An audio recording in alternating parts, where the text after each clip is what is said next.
and just like these discussions that are happening, you have different groups speaking on the importance of like minority ownership. When I look at the black church is something that we do own, and there is like a long history about it, right? So like when you look at so we actually, surprisingly enough, right, in Philadelphia, it's apparently the oldest independent African American denomination is, and I'm reading this now, called the African American Episcopal Church. You probably know about this more than me.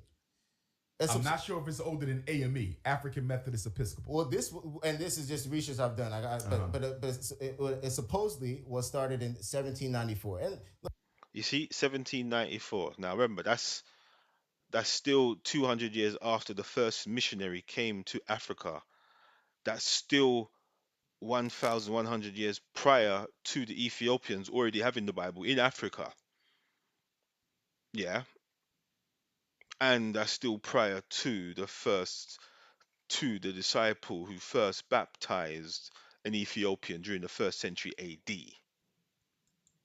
look, my point in that is really more so to just touch on the fact that this is something that's like grown with time. So like when you look at even in the times of Jim Crow, many of the leaders in the black church had leadership positions while being subservient in working society.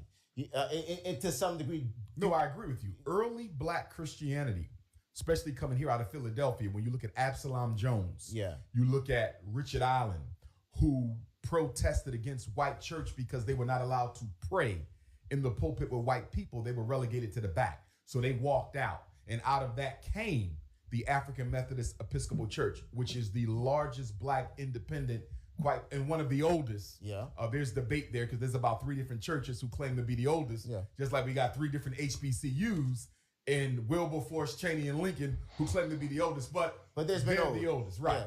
So when you look at that, AME coming out of that protest, had I been back then, I may have been an AME.